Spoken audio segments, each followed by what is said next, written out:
سامعین سے گزارش کی جاتی ہے کہ ہمارے دونوں چینلز کے پلیٹ فارم سے جتنی بھی آڈیو بکس کی ریکارڈنگ کمپلیٹ ہو چکی ہے اسے خود بھی سنیں اور زیادہ سے زیادہ شیئر کرنے کی کوشش کریں، اور ہمارے سوشل میڈیا پلیٹ فارم کے لنکس ڈسکرپشن میں دیے گئے ہیں۔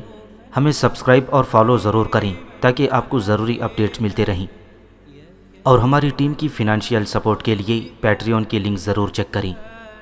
جزاک اللہ۔ بسم اللہ الرحمن الرحیم۔ ابلیکا، صدیوں کے سکوت میں لپٹی ایک حسین داستان۔ مصنف اسلم راہی MA۔ ایپیسوڈ 2۔ سحر ایک نجات دہندہ روشنی کے مینار اور بھٹکتے قافلوں کی ناخدا بن کر نمودار ہوئی۔ مشرق سے طلوع ہوتی روشنیوں نے اپنی حیات بخش رنگوں اور روشنیوں کے آگے آگے تاریکیوں کو بیابان کی وحشتوں اور جانوروں کو ہنکا کر شکار کرنے والے کسی ماہر شکاری کی طرح مار بھگا کر نادیدہ اور ناشنید کر کے رکھ دیا تھا۔ تاریکیاں ختم ہوتے ہی فضاؤں میں آبشاروں کے ترنم اور پھولوں کی مہک بکھر گئی تھی۔ سورج جس وقت کافی اوپر چڑھ آیا تو بنی قابیل کا ایک جوان بھاگتا ہوا عارب کے پاس آیا اور اپنی پھولی ہوئی سانسوں سے اس نے کہا، عارب، میں نے وہ کام کر دیا جو تو نے مجھے میرے ذمہ لگایا تھا۔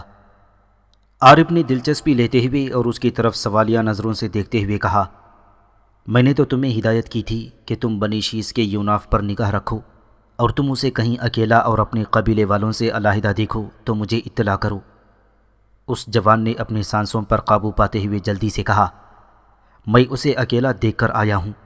وہ دائیں طرف کی وادی میں دریا کے کنارے اپنی بکریاں چرا رہا ہے۔ اس کا ریوڑ کوہستان کے دامن میں ہے، جبکہ وہ خود دریا کے کنارے ریت پر بیٹھا ہے۔ عارب نے تکبر اور تفاخر سے کہا، بس تو پھر آج کا دن یوناف کی زندگی کا آخری دن ہوگا۔ میں اسے دریا کے کنارے اس کے ریوڑ کے پاس ماروں گا، اس کا سر زمین میں دھسا کر اسے خوب رگے دوں گا، اسے اس کی ساری بے بسی کے ساتھ فضاؤں میں اچھال کر اس طرح ماروں گا جس طرح اس نے میرے بھائی املاح کو مارا تھا۔ عارب نے اس نوجوان کا شکر ادا کیا جو اس کے پاس یوناف کی خبر لے کر آیا تھا۔ پھر وہ بڑی تیزی سے اس طرف روانہ ہو گیا جس طرف اسے یوناف کے اکیلا موجود ہونے کی خبر دی گئی تھی۔ دریا کے کنارے اور کوہستانی دامن میں جس جگہ کی نشاندہی کی گئی تھی، عارب اس جگہ آیا۔ اس نے دیکھا وہاں ایک کڑیل دراز قد اور دوہرے جسم کا تنومند اور انتہائی خوبصورت جوان دریا کنارے کی خشک ریت پر بیٹھا ہوا تھا۔ عارب اس کے پاس آیا اور ایک حقیر انداز سے تمسخرانہ لہجے میں اس سے پوچھا، اگر میں غلطی پر نہیں تو تیرا نام یوناف ہے اور تیرا تعلق بنی شیس سے ہے؟ یوناف نے اس کی طرف ایک ہمدردانہ اور سرسری نگاہ ڈالتے ہوئے کہا، اے اجنبی، تیرا اندازہ درست ہے، پر تو کون ہے اور مجھ سے ایسا کیوں پوچھتا ہے؟ عارب نے کہا، میرا تعلق بنی قابیل سے ہے اور میں تیرا دشمن ہوں۔ میرا نام عارب ہے۔ تو نے میرے بھائی املاح کو قتل کیا اس وقت جب کہ تو اور تیرا ساتھی غار میں رکھی آدم کی میت کی حفاظت کر رہے تھے۔ یوناف نے کہا، اگر املاح تیرا بھائی تھا تو میں اس کی موت پر تجھ سے ہمدردی کا اظہار نہ کروں گا، اس لیے کہ وہ خود چل کر مجھ سے مقابلہ کرنے کے لیے غار میں آیا تھا۔ سو مقابلے کے دوران میں نے اسے زور سے پٹخا اور اس کی بدقسمتی کہ وہ زمین پر گرتے ہی مر گیا۔ عارب نے چھاتی تانتے ہوئے کہا، جس طرح تو نے میرے بھائی املاح کو ہوا میں اچھال کر مار دیا تھا، ایسے ہی میں بھی تمہیں اچھالوں گا اور تیری زندگی کا اختتام کروں گا۔ عارب کی اس گفتگو پر حسین اور کڑیل یوناف کی حالت بے تحاشا اندھی، بے روک نفرت، طوفانی یورش، شعلہ بے باک اور وقت کی آندھیوں کی یلغار جیسی ہو گئی۔ لگتا تھا اس کے سینے میں طوفانوں کے تلاطم، دل اور ذہن میں آتشیں ستیزہ کاری، آنکھوں میں کالی صدیوں کی آگ اور خون کا ہیجان، چہرے پر بیکل کر دینے والی جنونی کیفیت اور فیصلوں میں سرخ شعلوں کا رقص شروع ہو گیا تھا۔ پھر یوناف نے اپنے بے لگام اور طوفانی ارادوں کو بڑی مشکل سے اپنے قابو میں کرتے ہوئے کہا، جدھر سے آیا ہے ادھر ہی چلا جا، ورنہ میں شرار برق بن کر تجھ پر ٹوٹوں گا، سیلاب کے ریلے کی طرح تجھ پر وارد ہوں گا بے چین شراروں کے سارے رنگوں کو میں تیری یکبستہ اداسی اور یورش کو خلا میں بدل دوں گا۔ یہاں سے چلا جا، تیرا بھائی املاق بھی کبھی میرے ساتھ مقابلہ کرنے آیا تھا، تو اس کے انجام سے ڈر اور عبرت حاصل کر۔ یوناف خاموش ہوا تو عارب نے کہا، دیکھ، تیرا میرا ٹکراؤ آج ٹل نہیں سکے گا۔ تو اگر مجھ سے بھاگ کر پاتال میں بھی اتر گیا تو میں تیرے رشتوں کی زنجیریں کاٹنے ہمسوس سموم بن کر وہاں بھی پہنچ جاؤں گا۔ میں آج اس دریا کے کنارے تجھ پر آتش زنی اور خون ریزی کروں گا، تیری ساری قوت ارادے کو خستگی اور بے چارگی اور برف جمود میں تبدیل کر دوں گا۔ یوناف نے ایک بار اپنی عقابی نگاہیں خونخوار انداز میں عارب پر جما دیں، پھر اس نے کوئلے اور گندھک کے دھماکے کی طرح پلٹتے ہوئے کہا، بنی قابل میں ابھی کوئی ایسا جوان پیدا نہیں ہوا جو میرے لیے عبرت کا سامان کھڑا کرے۔ تیرے جیسے کئی باولے کتوں کو میں نے پتھر مار مار کر بھگا دیا، اور اب تیری بھی انہی جیسی حالت ہوگی۔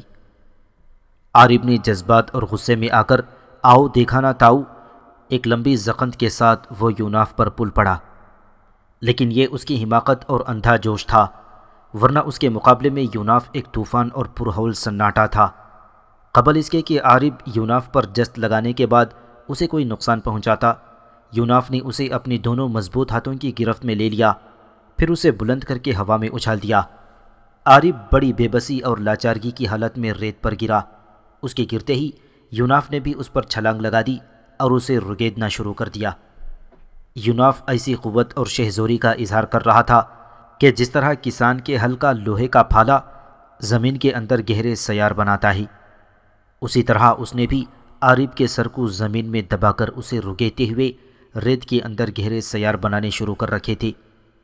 یوناف ایسی قوت کا مالک تھا کہ عارب کے سر کا زیادہ حصہ اس نے زمین کے اندر دھسا کر رکھ دیا تھا۔ عارب کو یوں لگا جیسے قبر کھود کر اسے دفنایا جا رہا ہو۔ اپنے آپ کو یوناف کی طاری کردہ اذیت اور عذاب سے نجات دلانے کے لیے عارب نے عزازیل کی عطا کردہ مافوق الفطرت قوتوں کو استعمال کیا، اور ایک دم وہ یوناف کے نیچے سے نکل کر یوں غائب ہو گیا جیسے وہ تھا ہی نہیں۔ عارب کے اس طرح اچانک اس کے نیچے سے مافوق الفطرت انداز میں غائب ہو جانے پر یوناف سخت حیران و پریشان ہوا۔ وہ سوچ بھی نہیں سکتا تھا کہ عارب اس کے ہاتھ سے یوں بچ کر بھاگ نکل جائے گا۔ وہ ریت پر دریا کے کنارے یوں ہی پریشان اور رنجیدہ حال بیٹھا تھا کہ جہاں وہ تھوڑی دیر قبل عارب کو رگڑ رہا تھا کہ اس کا ساتھی جرموق وہاں آ گیا، اور یوناف کے پاس بیٹھتے ہوئے اس نے پوچھا، یوناف، یوناف، تم یہاں کیوں بیٹھے ہو اور اس قدر رنجیدہ اور پریشان حال کیوں ہو؟ یوناف نے کہا، جرموق میرے دوست، تھوڑی دیر قبل بنی قابل کا ایک جوان کہ جس کا نام عارب ہے میرے ساتھ مقابلہ کرنے کے لیے آیا تھا۔ وہ مجھ سے میرے ہاتھوں مرنے والے اپنے بھائی املاق کا بدلہ لینا چاہتا تھا، اور وہ اپنے آپ کو زور آور اور طاقتور سمجھتا تھا۔ سو دیکھ جرموق، میں نے اسے زمین پر گرا لیا اور اسے رگیدنے لگا۔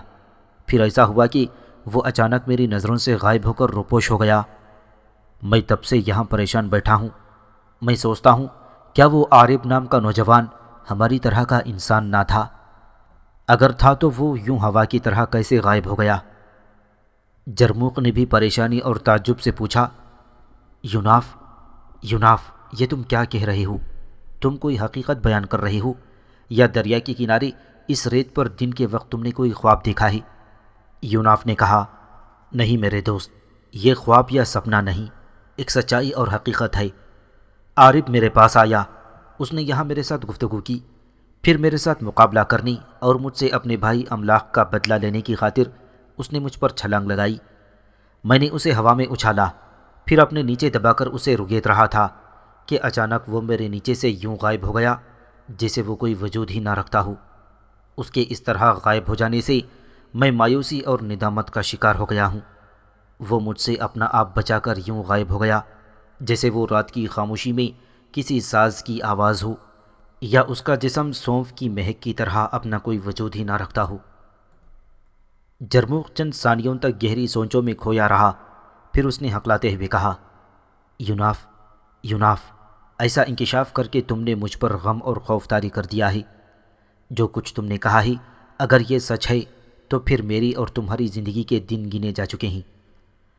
ہم دونوں سے عارب اپنے مرنے والے بھائی املاح کا انتقام لے گا۔ یوناف نے جرموخ کو ڈھارس اور تسلی دیتے ہوئے کہا، خوف زدہ نہ ہو، اللہ پر بھروسہ رکھو، وہی ہم دونوں کی مدد اور اعانت کرے گا، وہ بہترین محافظ اور مددگار ہے۔ چند ثانیے دونوں خاموش رہے۔ اتنی دیر میں بنی شیس کے کچھ اور چرواہے بھی اس طرف آتے دکھائی دیے، لہٰذا دونوں سنبھلے اور خاموشی سے دوسرے چرواہوں میں شامل ہو گئے۔ یوناف سے خوب پٹنے اور مار کھانے کے بعد عارب اپنی نیم لاہوتی قوتوں کے سبب پلک جھپکتے میں کوہستان نوز کی دوسری سمت نمودار ہوا۔ بنی قابیل کی آبادیوں سے باہر اس نے ایک جگہ اپنی بہن نبیتا اور بنی قابیل کی سب سے زیادہ حسین اور دلکش لڑکی بیوسا کو کھڑے دیکھا۔ عارب ان دونوں کے قریب آیا۔ اس کی حالت دیکھ کر اس کی بہن نبیتا چونک پڑی، اس لیے کہ عارب کی بری حالت ہو رہی تھی۔ اس کے کپڑے جگہ جگہ سے پھٹے ہوئے تھے، سر کے بالوں میں ریت بھری ہوئی تھی اور اس کی گردن اور پیشانی پر خون کے دھبے بھی تھے۔ نبیتا نے پریشانی سے چونکتے ہوئے مغموم آواز میں پوچھا، اے میرے بھائی، تمہاری یہ حالت کس نے بنائی؟ عارب نے دل شکستہ سی آواز میں کہا، اس کوہ نوز کی دوسری جانب میں بنی شیس کے یوناف سے اپنے بھائی املاح کا بدلہ لینے گیا تھا۔ میں نے اسے دریا کے کنارے جا لیا، وہ وہاں اپنے ریوڑ کی دیکھ بھال کے لیے اکیلا تھا۔ میں نے اس سے مقابلہ کیا، پر ہائے حیف، وہ مجھ سے بہت زیادہ طاقتور نکلا۔ نبیتا نے چونک کر پوچھا، اے میرے بھائی، کیا وہ تم سے بھی طاقتور نکلا جس کے پاس ایسی پوشیدہ اور مافوق الفطرت قوتیں ہیں؟ عارب نے کہا، یوناف سے مقابلہ کرتے ہوئے میں اپنی ان لاہوتی قوتوں کو حرکت میں نہ لایا تھا، اس کے خلاف میں نے اپنی فطری قوت و جبلت کو استعمال کیا تھا۔ پر اے میری بہن، یوناف کے سلسلے میں اب تک میں غلط فہمیوں کا شکار تھا۔ وہ مجھ سے کئی گنا زیادہ قوت کا مالک ہے۔ ایک بچے کی طرح اس نے مجھے فضاؤں میں اچھالا اور دریا کے کنارے ریت پر رگیت کر رکھ دیا۔ اگر میں اپنی لاہوتی قوتوں کو استعمال کر کے اور اس سے جان چھڑا کر بھاگ نہ نکلتا تو وہ مجھے ایک ناقابل برداشت عذاب اور اذیت میں مبتلا کر کے رکھ دیتا۔ وہ بجلیوں کے گہوارے، طوفانی قوتوں اور لرزہ بر اندام خونی ہیولوں کی طرح مجھ پر وارد ہوا تھا۔ اس کی قوت میں ایک طوفان، اس کے عزم میں اوروں کے لیے ایک حوصلہ شکنی، اس کی لپک میں شہاب ثاقب کی سی تیزی اور اس کی گرفت میں شرر و برق تھے۔ اس نے لمحوں کے اندر اپنی تیز یلغار اور ترک تاز سے مجھ پر آزا شکنی طاری کر کے رکھ دی۔ میں نے اس کی نگاہوں میں ایسا قہر اور چہرے پر ایسا کرب اور غصہ دیکھا ہے کہ اگر وہ اپنی جسمانی قوت سے چاہے تو چٹانوں کو الٹ کر رکھ دے۔ کاش میں اس پر غالب آ سکتا۔ بیوسا نے دونوں بہن بھائی کی گفتگو کے درمیان ابھی تک کچھ نہ کہا تھا۔ نبیتا نے پھر عارب کی ڈھارس بندھاتے ہوئے کہا، اے میرے بھائی، تم نے اپنی پوشیدہ قوتوں سے کام لیا ہوتا اور اپنی مخفی طاقتوں سے لمحوں کے اندر یوناف کو موت کے گھاٹ اتار دیا ہوتا۔ اگر تم ایسا نہیں کرنا چاہتے تو میں خود اس کی طرف جاتی ہوں اور اپنی مخفی طاقتوں سے اس کی حالت ایسی کر دوں گی جس طرح تیز طوفانوں کے اندر خشک پتے اور خس و خاشاک اڑتے چلے جاتے ہیں۔ عارب نے غصے اور خفگی سے کہا، اگر تم نے ایسا کیا تو میں سمجھوں گا تم میری بہن ہی نہیں ہو اور میں اپنی قوتوں کو تمہارے خلاف استعمال کروں گا۔ تم اور بیوسا میں سے کوئی بھی اسے نقصان نہ پہنچائے۔ میں اسے اپنی طبی قوت سے ماروں گا۔ میں اسے اپنے جسمانی قوتوں سے زیر ہوتے دیکھنا چاہتا ہوں۔ میں اس کے لیے انتظار کروں گا، خواہ یہ انتظار سینکڑوں برس کا ہی کیوں نہ ہو۔ جب وہ بوڑھا ہو جائے گا، اس کے قوی اور اعضاء اور جوارح کمزور ہو جائیں گے اور میں ویسے کا ویسا ہی جوان رہوں گا، تب میں اس پر وارد ہوں گا، اس سے اپنا تعارف کہوں گا اور پکار کر میں اس سے اپنے بھائی کا بدلہ لوں گا۔ عارب خاموش ہوا تو بیوسا نے اپنے خیالات کا اظہار کرتے ہوئے کہا، جب وہ بوڑھا ہو گیا تو پھر اس سے اپنے مرنے والے بھائی کا بدلہ لیا تو کیا لیا؟ شاید اس وقت تک اس کا بوڑھا ذہن تمہارے بھائی کا نام اور اس کے مرنے کے واقعات تک کو فراموش کر کے زمانے کی نظر کر چکا ہو۔ پھر تم نے اسے مار بھی دیا تو کیا ماری کا مارا؟ تم بنی قابل میں سب سے طاقتور اور شجاع جوان مانے جاتے ہو۔ اگر یوناف نے تمہیں آسانی کے ساتھ مات کر دیا ہے تو اس کا مطلب ہے یوناف اس وقت بنی قابل اور بنی شیس دونوں کا طاقتور ترین انسان ہے۔ عارب نے اس حقیقت کو تسلیم کرتے ہوئے کہا، ہاں، تمہارا کہا درست ہے، جوانی میں یوناف سے مقابلہ ناممکن ہے۔ تھوڑی دیر تک وہ وہاں چپ کھڑے رہے، پھر اپنے قبیلے کی طرف چل پڑے۔ ایک روز تیراش نے عیاری سے کام لے کر ورا، سوا، یغوث، یعوق اور نصر کو قتل کر دیا۔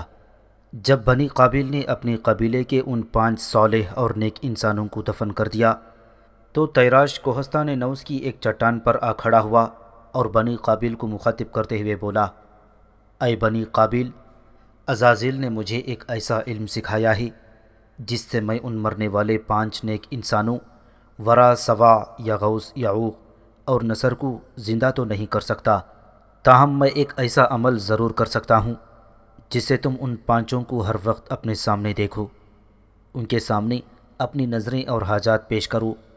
میں تمہیں یقین دلاتا ہوں کہ وہ تمہاری گفتگو سنیں گے اور تمہاری حاجات کو پورا کریں گے۔ پھر تیراش نے کوہستان نوز کے چٹانوں کو تراش کر ورا، سوا، یغوث، یعوق اور نصر کے بت بنائے اور بنی قابیل کو ان کی پرستش کرنے کی ترغیب دی۔ اس طرح بنی آدم میں بت پرستی کی ابتدا ہوئی اور لوگوں نے تیراش سے سنگ تراشی سیکھ کر خود اپنے لیے بت تراشنے شروع کر دیے۔ عزازیل کے طے شدہ لائحہ عمل کے تحت نبیتا ایک انتہائی خوبصورت لڑکی کی شکل میں بنی شیس میں گئی اور وہاں کے مردوں کے سامنے اس نے بنی قابیل کی لڑکیوں کے حسن اور خوبصورتی کی تعریف کی اور ان میں سے 100 جوانوں کو وہ بنی قابیل میں لائی جنہوں نے بنی قابیل کی لڑکیوں سے شادیاں کر لیں۔ اس طرح بیوسا بھی اپنے حسن اور خوبصورتی کا دھوکہ دے کر بنی شیس کے 100 اور جوانوں کو بنی قابیل میں لائی اور انہوں نے بھی وہاں شادیاں کر لیں۔ اس طرح بنی شیس اور بنی قابیل آپس میں خلط ملط ہو گئے۔ وقت گزرتا گیا اور ان کی تعداد بڑھتی چلی گئی۔ کوہستان نوز کے غاروں اور آبادیوں سے نکل کر بنی شیس اور بنی قابیل عراق کی سرزمین میں آ کر آباد ہو گئے۔ عراق یعنی سرزمین عراق کا قدیم نام، اور بابل شہر آباد کر دیا گیا۔ اس دوران حضرت ادریس علیہ السلام بابل میں پیدا ہو چکی تھی اور انہوں نے حضرت شیس علیہ السلام سے تعلیم حاصل کرنا شروع کر دی تھی۔ اسی دوران قابیل کے ایک بیٹے نے قابیل کو پتھر مار کر ہلاک کر دیا۔ ہند کی سرزمین سے مغرب کی طرف جانے کے بعد بنی شیس نے حضرت آدم کی لاش کو فلسطین میں اور حابیل کی لاش کو دمشق کے شمال میں جبل قاسیون پر دفن کر دیا تھا۔ مورخین لکھتے ہیں کہ دمشق کے شمال میں جبل قاسیون پر ایک زیارت گاہ بنی ہوئی ہے جو مقتل حابیل کے نام سے مشہور ہے۔ اس کے متعلق ابن عساکر نے احمد بن کثیر کا خواب نقل کیا ہے کہ انہوں نے خواب میں رسول اللہ صلی اللہ علیہ وسلم کو دیکھا، ان کے ساتھ حابیل بھی تھے۔ حابیل نے قسم کھا کر کہا کہ میرا مقتل یہی ہے۔ رسول اللہ صلی اللہ علیہ وسلم نے ان کے قول کی تصدیق کی۔ ایک روز یوناف اور اس کا بچپن کا ساتھی اور دوست جرموق دریائے فرات کے کنارے بابل شہر سے باہر ایک چٹان پر بیٹھے تھے۔ نیچے وادی میں ان دونوں کے ریوڑ چل رہے تھے کہ جرموق نے یوناف کی طرف دیکھتے ہوئے کہا، یوناف، یوناف میرے بھائی، میرے دوست، میرے محسن، کیا معاملہ ہے کہ میں اور تم عمر میں ایک جیسے ہیں، پھر میں کیوں بوڑھا ہو گیا ہوں اور تو ویسے کا ویسا جوان، تازہ دم اور نو عمر ہے؟ آخر تو کیا کھاتا پیتا ہے کہ ویسے کا ویسا ہی تر و تازہ، طاقتور اور شہروز ہے، جبکہ تیری عمر کے سب ساتھی بوڑھے ہو گئے ہیں؟ یوناف نے کہا، جرموق میرے بھائی، تو دیکھتا ہے کہ میں تیرے ہی ساتھ کھاتا پیتا ہوں، مجھے کچھ خبر نہیں کہ میں کیوں اور کیسے ویسے کا ویسا ہی ہوں۔ دیکھ، دوپہر ہو گئی ہے، تو یہاں بیٹھ، میں نیچے دریائے دجلہ سے جا کر پانی کی چھاگل بھر لاتا ہوں، پھر دونوں کھانا کھاتے ہیں۔ جرموق خاموش رہا اور یوناف لکڑی کی بنی ہوئی چھاگل اٹھا کر دریا کی طرف چلا گیا۔ اسی وقت عارب، بیوسا اور نبیتا اس کوہستان میں نمودار ہوئے۔ عارب جرموق کو مارنے کے ارادے سے آگے بڑھا۔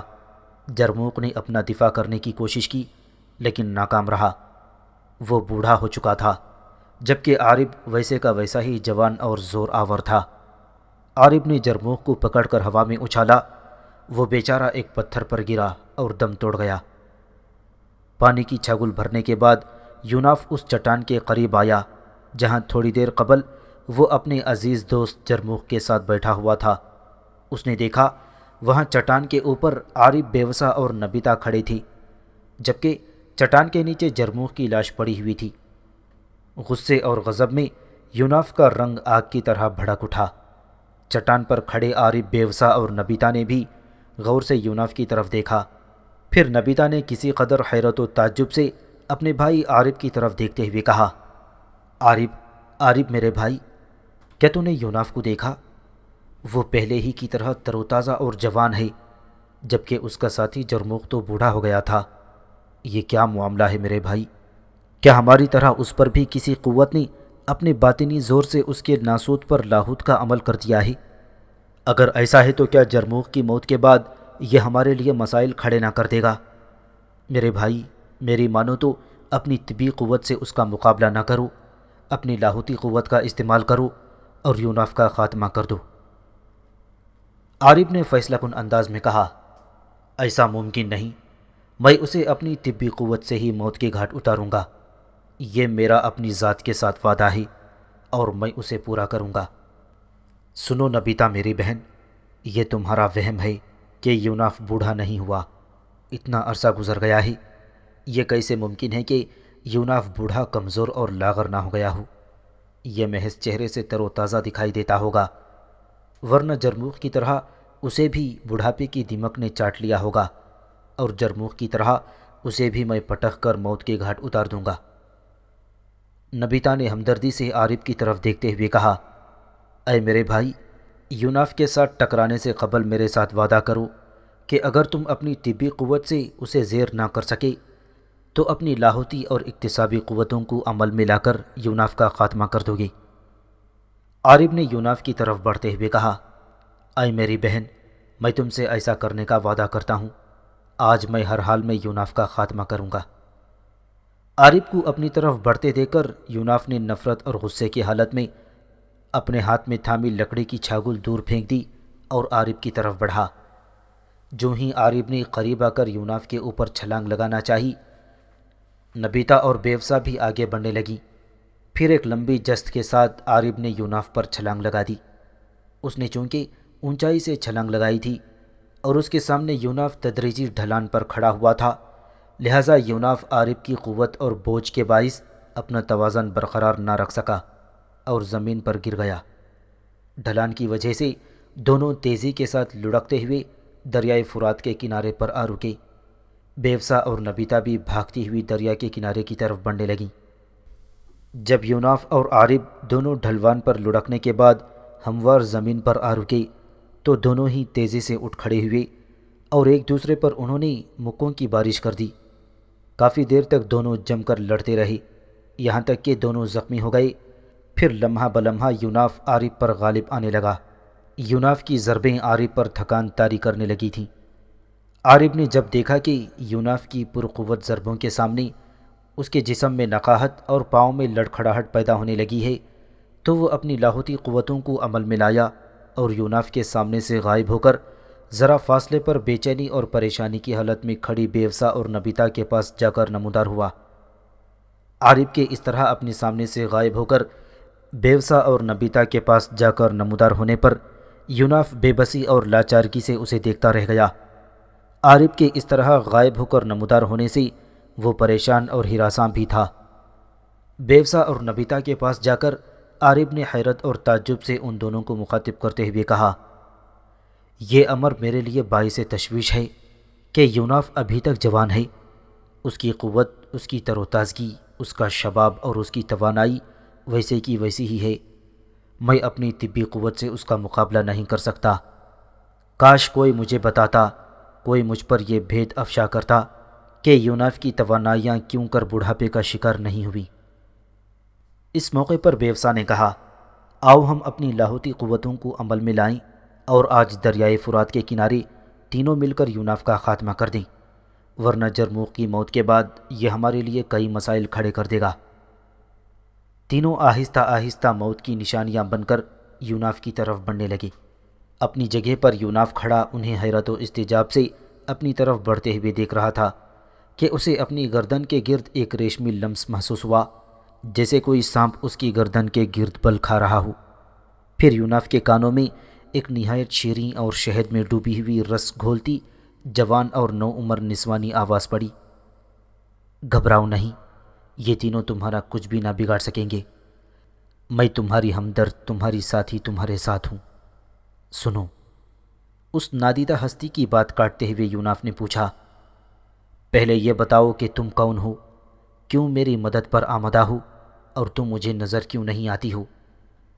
اس آواز نے پھر اپنی بھرپور جوانی بھرے لہجے میں کہا، فی الوقت کہ تمہاری جان کو ان تینوں سے خطرہ ہے، یہ بھول جاؤ کہ میں کون ہوں، اور سنو، عارف، بیوسا اور نبیتا کے ناسوت پر عزازیل نے لاہوت کا عمل کر کے انہیں پراسرار اور ہولناک قوتوں کا مالک بنا دیا ہے، پر تم فکر مند نہ ہو، تم بھی ان تینوں کے سامنے بے بس، لاچار اور نہتے نہیں ہو۔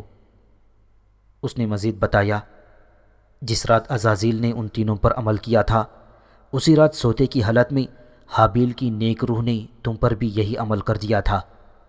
اب تم بھی پراسرار اور ہولناک قوتوں کے مالک ہو، اور جس طرح عارف، بیوسا اور نبیتا ایک مدت مقررہ تک جوان اور زندہ رہیں گے، ایسے ہی تم بھی جوان اور پرقوت رہو گے۔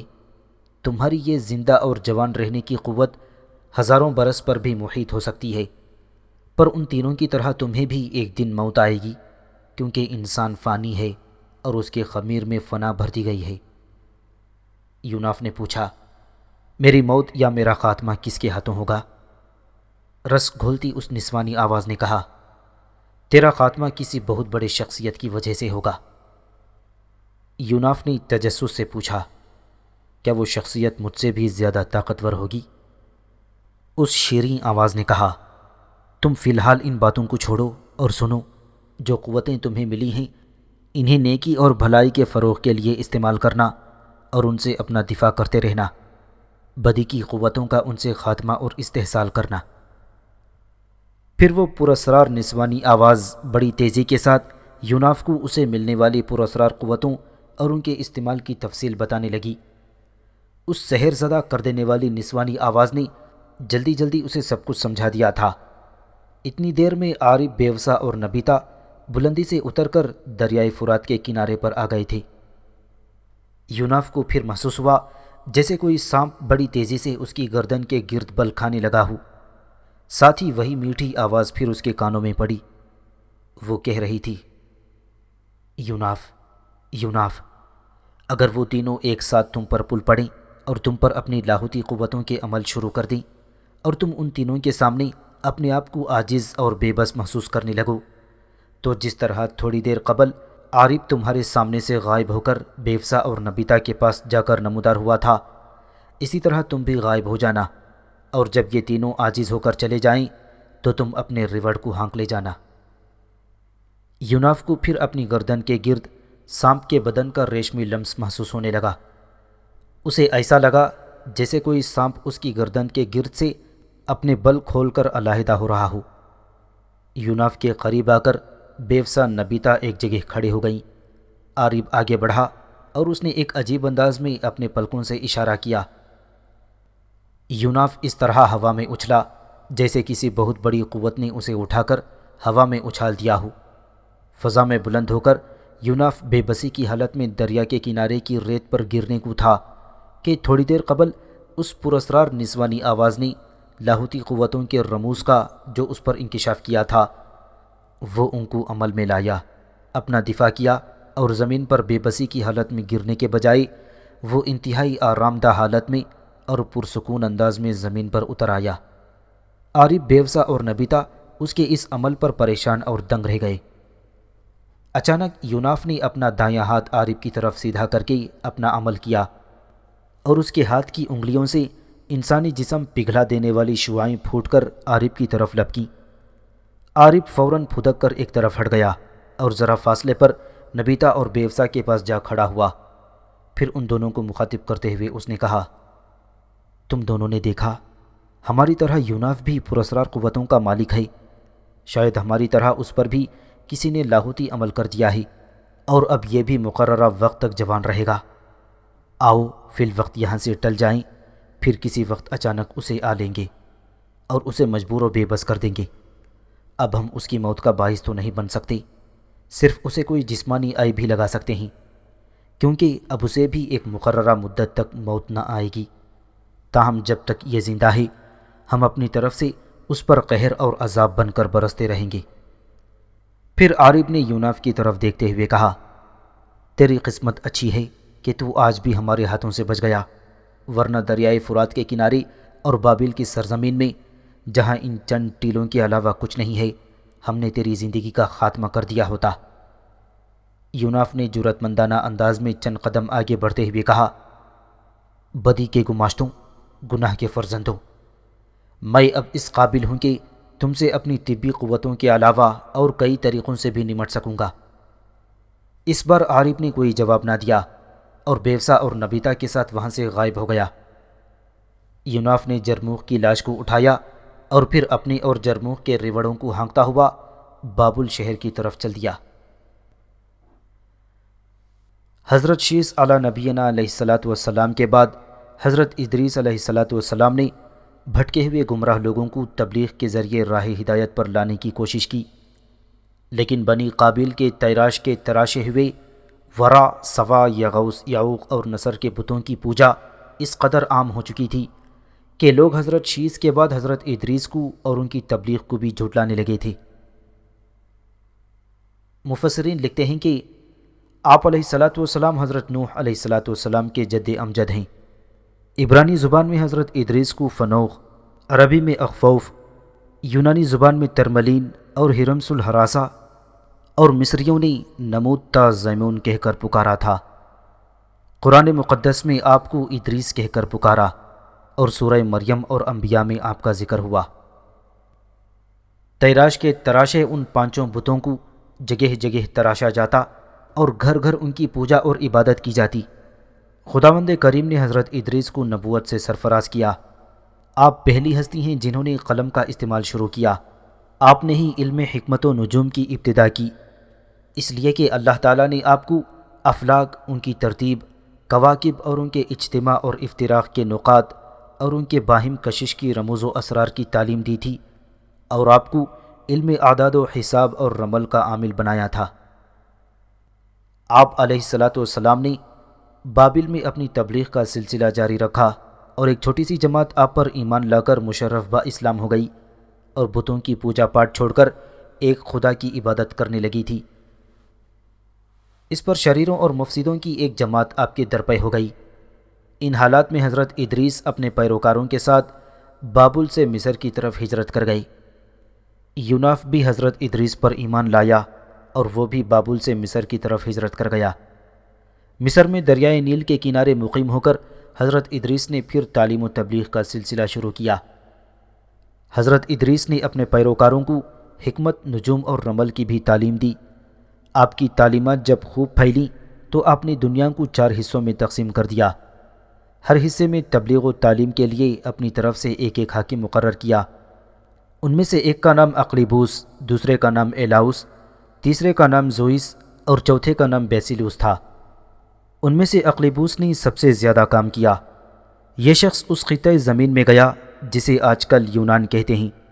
وہاں سے حضرت ادریس سے سیکھے ہوئے حکمت، نجوم، رمل اور دیگر علوم کو چٹانوں پر کندہ کرایا۔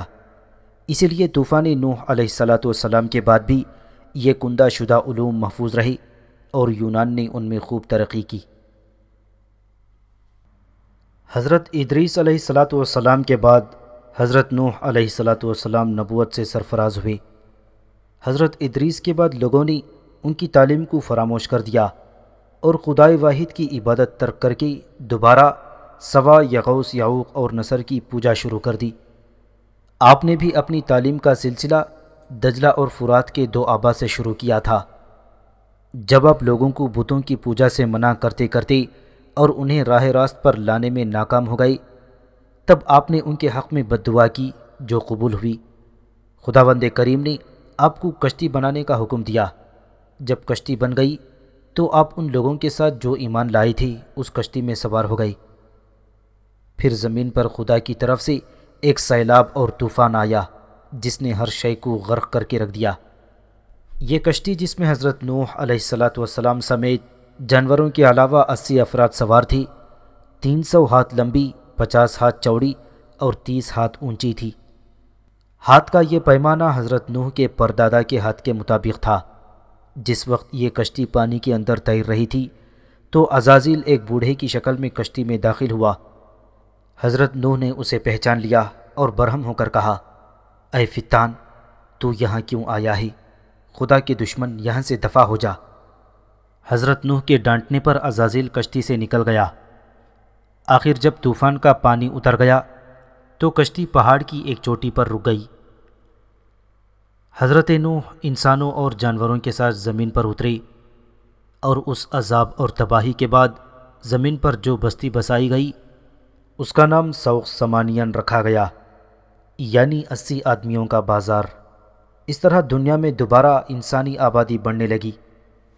دنیا کے صرف 2 خطے تھے جہاں شروع میں تقریباً 6000 سال قبل مسیح انسانوں نے آباد ہونا شروع کیا۔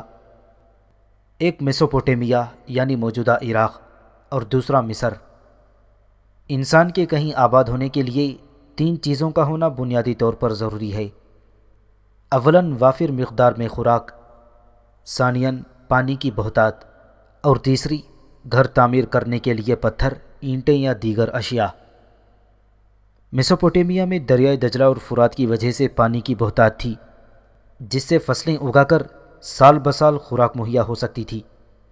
اس کے علاوہ یہاں چکنی مٹی بہت تھی، جس کی اینٹیں بنا کر اور دھوپ میں انہیں خشک کر کے مکان تعمیر کیے جا سکتے تھے۔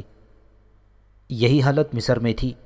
وہاں دریائے نیل کی وجہ سے پانی کی کمی نہ تھی، پھر وہاں چونے کا پتھر بہت زیادہ تھا جس سے مکان تعمیر ہو سکتے تھے۔ دریائے نیل میں سال کے دوران 4 ماہ کے لیے سیلاب رہتا، جس کی وجہ سے دریائے نیل کے جنوب کے پہاڑوں سے لائی ہوئی مٹی دور دور تک پھیلا دیتا۔ اس سے زمین خوب زرخیز ہو جاتی اور فصلیں خوب پیدا ہو سکتی تھیں۔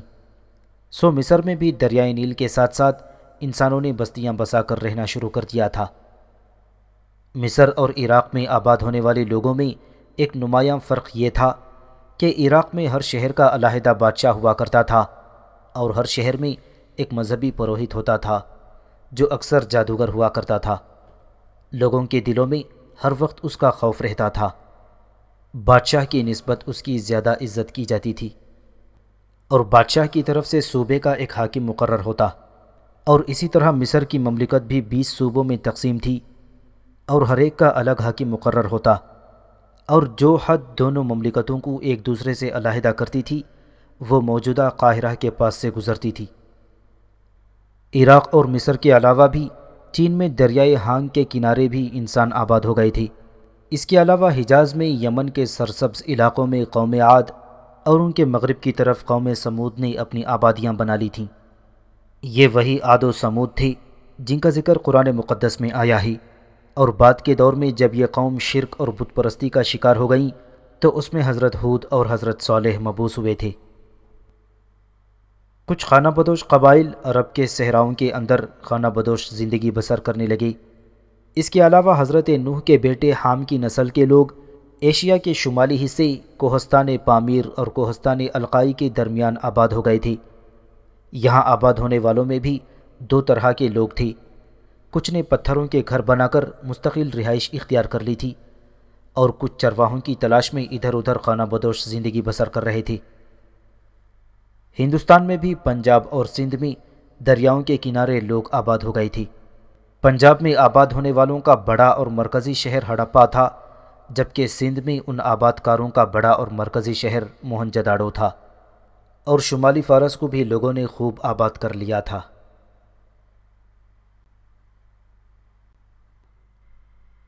ابلیغا 5000 صفحات پر مشتمل ایک طویل داستان ہے۔ اس مکمل داستان کی پرکشش تحریر لکھنے میں مصنف نے مندرجہ بالا کتابوں سے مدد لی ہے۔ تفہیم القرآن، مصنف ابو العلا مودودی۔ معارف القرآن، مصنف مولانا مفتی محمد شفیع۔ اسلامی انسائکلوپیڈیا، مصنف سید قاسم محمود۔ قصص القرآن، مصنف مولانا محمد حفظ الرحمن۔ تفسیر ابن کثیر، مصنف علامہ ابن کثیر۔ تاریخ ابن خلدون، مصنف علامہ عبد الرحمن ابن خلدون، طبقات ابن سعد، مصنف علامہ محمد بن سعد، سیرت النبی صلی اللہ علیہ وسلم، مصنف ابن حشام، شاخ زریں، مصنف جیمز جارج فریزر، تاریخ ایران، مصنف پروفیسر مقبول بیگ، طبقات ناصری، مصنف منہاج سراج، دنیا کا قدیم ترین ادب، مصنف ابن حنیف، مذاہب عالم کا تقابلی مطالعہ، مصنف چودھری غلام رسول، تاریخ انڈونیشیا، مصنف شاہد حسین رزاقی، تاریخ بلاد و فلسطین و شام، مصنف جی لی اسٹرینج، تاریخ بیت المقدس، مصنف ممتاز لیاقت، تاریخ مکہ مکرمہ، مصنف محمد عبد المعبود، تاریخ شام، مصنف ڈاکٹر فلپ کے، تاریخ لبنان، مصنف ڈاکٹر فلپ کے، تاریخ مدینہ منورہ، مصنف محمد عبد المعبود، تاریخ قسطنطنیہ، مصنف ہیرولڈ لیمب، توریت اور انجیل، the Roman empire, author Stuart Jones, history of Rome, author Arthur Gilman, Carthage, author Alfred J Church, Vedic India, author T Fisher, Chaldea, author Zenaide A Ragozin, Assyria, author Zenaide A Ragozin, Parthia, author George Rawlinson, Byzantine empire, author C W C Oman, Media, author Zenaide A Ragozin, Greece, author T Fisher, classic myth and legend, Roman empire, author Edward Gibbon, history of the world, author H A Davis, the ancient world, author Joseph Ward, ancient India, author Jawahar Lal Nehru, monarchs, rulers, dynasties and kingdoms of the world, Mahabharata, a history of Chinese civilization, author Jacques Gernet, greatness that was Babylon, author H W F Saggs, 100 great kings and queens, author John Canning. ان ساری مندرجہ ذیل کتب سے تیار کردہ ایک تاریخ اور ایک مکمل ناول ابلیکا، جو اسلم راہی ایم اے کا شاہکار ناول ہے، جس میں حضرت آدم علیہ السلام سے لے کر حضور نبی کریم صلی اللہ علیہ وسلم تک دنیا کی تاریخ پیش کر دی گئی ہے۔